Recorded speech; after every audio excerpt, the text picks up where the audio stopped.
यीशु मसीह के नाम में बाइबल दर्पण में आपका हार्दिक स्वागत है। मत्ती रचित सुसमाचार दूसरा अध्याय में हम दो प्रकार के झुंड को पाते हैं। जो अन्य जाति ज्योतिषी थे, जिनके पास में व्यवस्था नहीं था, वे परमेश्वर के चुने हुए जाति के लोग नहीं थे। उनके पास में कहीं ना कहीं से प्रकाशन आया और वे उसी प्रकाशन को पकड़ करके यीशु मसीह को ढूंढने के लिए यरूशलेम में आए।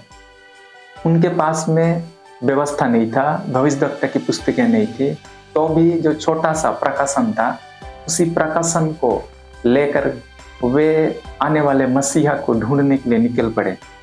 वे कई मीलों दूर से आए हुए थे। वे बुद्धिमान लोग थे। अपना परिवार, अपना जगह को छोड़ करके यरूशलेम में आए।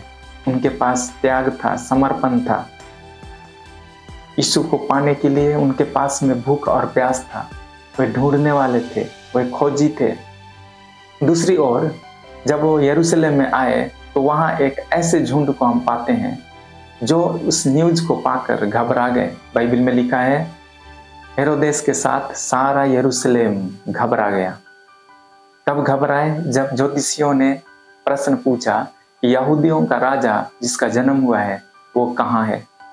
ये प्रश्न आज पूरे मसीही समाज से है कि यहूदियों का राजा जिसका जन्म हुआ है वो कहाँ है। आज अन्य जाति आपसे और मुझसे पूछते हैं कि यहूदियों का राजा जिसका जन्म हुआ है अर्थात यीशु मसीह वो कहाँ है। क्या वो हमारे जीवन में है?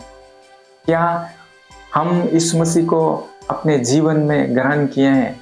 यीशु मसीह हमारे चाल चलन में, हमारे व्यवहार में पाए जाते हैं। आज कई बार हम क्रिसमस के सीजन में बहुत सारी तैयारियां करते हैं। अपने जीवन में हम सब कुछ कर जाते हैं। एक दूसरे को हम खुश रखना चाहते हैं। अपने परिवार में हम बहुत सारी तैयारियां करते हैं। घरों की साफ सफाई करते हैं, नए नए कपड़े खरीदते हैं, तरह तरह के पकवान बनाते हैं, क्रिसमस गैदरिंग, नाच गान, तरह तरह के सेलिब्रेशन हम करते हैं। लेकिन सबसे इम्पोर्टेंट सवाल जो बाइबल आपसे और मुझसे पूछता है, ये प्रश्न ज्योतिषियों ने पूछा था और ये सवाल आज भी हम मानव जाति के कानों में गूंजता है कि यहूदियों का राजा जिसका जन्म हुआ है वो कहाँ है। आपने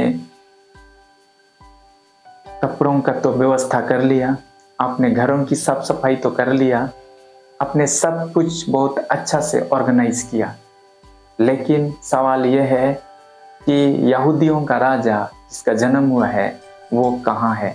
जब इस प्रश्न को ज्योतिषियों ने यरूशलेम में आकर के पूछा तो एक अन्य झुंड को हम पाते हैं। वे ऐसे झुंड हैं जिनके पास व्यवस्था है।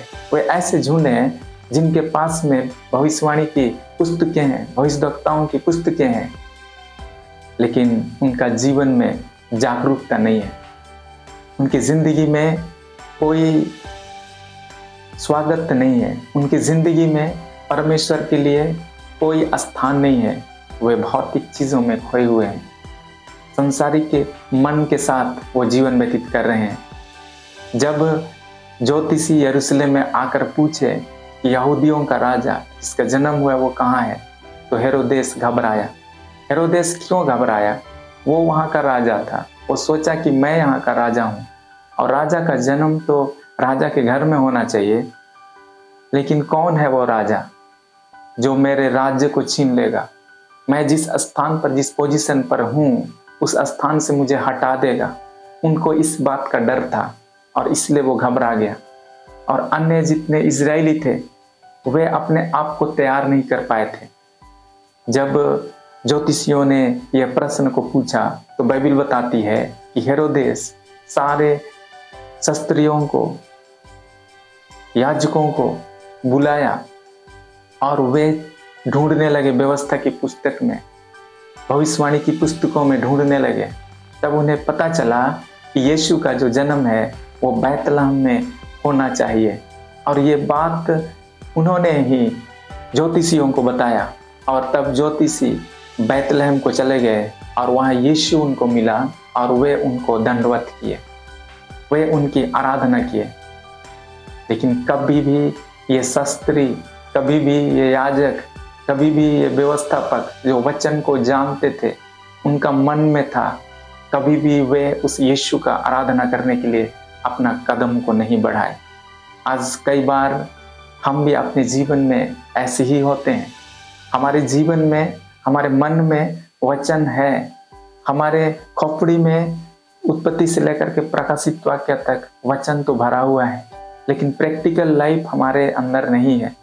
हम जो वचन पढ़ रहे हैं, जो वचन हम जान रहे हैं, उस वचन के आधार पर हम अपने कदमों को बढ़ा नहीं रहे हैं, और इसी कारण से हमारा जीवन बदला नहीं, और इसी कारण से आज भी संसारिक मन के साथ जी रहे हैं।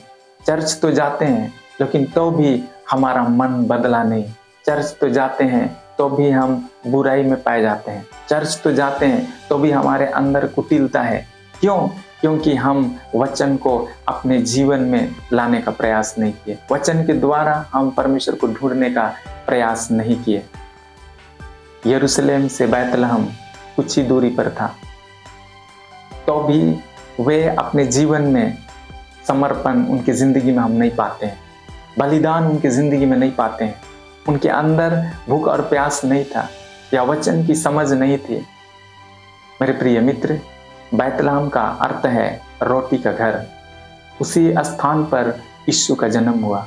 यद्यपि हमारा जो जीवन है वो एक रोटी के घर के समान है। हम जितना भी कार्यक्रम बनाते हैं सुबह से लेकर के शाम तक, या अपनी जिंदगी में जितने भी लक्ष्यों को हम निर्धारित करते हैं, हमारा जो मूल मकसद है अपनी जिंदगी में रोटी को प्राप्त करना। यदि आप किसी व्यक्ति से पूछेंगे कि आप अपनी जिंदगी में जो कार्यक्रम आपने बनाया है उसका उद्देश्य क्या है, तो अंत में उद्देश्य यही निकल करके आएगा, रोटी, कपड़ा और मकान। इन तीनों चीज़ों के लिए ही हम अपने कार्यक्रम को बनाते हैं, उसी के लिए मेहनत करते हैं, उसी के लिए संघर्ष करते हैं। लेकिन क्या हम यीशु मसीह को अपने जीवन में प्रतिदिन ढूंढते हैं? आपको और मुझको ज्योतिषियों से सीखना चाहिए कि जो एक अन्य जाति होकर, जो दूर देश के होकर, वे यीशु को ढूंढने के लिए जब यरूशलेम में आए, तो आपको और मुझको भी आज वचन के द्वारा यीशु मसीह को प्रतिदिन अपनी जिंदगी, अपने चाल चलन में ढूंढने की आवश्यकता है। यदि हम प्रतिदिन यीशु को अपने जीवन में ढूंढेंगे तो हमारी जिंदगी के लिए प्रतिदिन क्रिसमस होगा, और यही हमारे जीवन का मकसद है। परमेश्वर के पास हमारी जिंदगी के लिए यही योजना है कि हम उस परमेश्वर को ढूंढें। जब हम परमेश्वर को ढूंढते हैं तो हमें मिल जाता है। बाइबल में लिखा है कि मांगो तो तुम्हें दिया जाएगा, ढूंढो तो तुम पाओगे, और खटखटाओ तो तुम्हारे लिए खोला जाएगा। यदि हम ढूंढेंगे तो वो परमेश्वर हमें मिल जाएगा, और तभी हम उस परमेश्वर का आराधना और महिमा सही रीति से हम कर सकते हैं।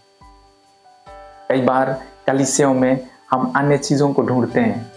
कलीसिया में आकर चर्च भवन किस तरह से बनाया गया है, चर्च भवन किस तरह का होना चाहिए, इसी तरह से चर्च में इंस्ट्रूमेंट हैं या नहीं, चर्च में अच्छे गाने वाले हैं या नहीं। कई बार जब आराधना होता है तो अच्छे सुर में जब गीत नहीं गाए जाते हैं तो आराधना के अंत में कहते हैं कि आज मज़ा नहीं आया। क्या ये आराधना है? नहीं। आराधना में इम्पोर्टेंट चीज़ है यीशु मसीह। जब हम यीशु मसीह को अपने जीवन में ढूंढेंगे और उसके पास हम आएंगे सच्चे दिल और सच्चे मन से, तो हम इन सारी चीज़ों से ऊपर उठकर हम परमेश्वर की महिमा और आराधना हम कर सकते हैं।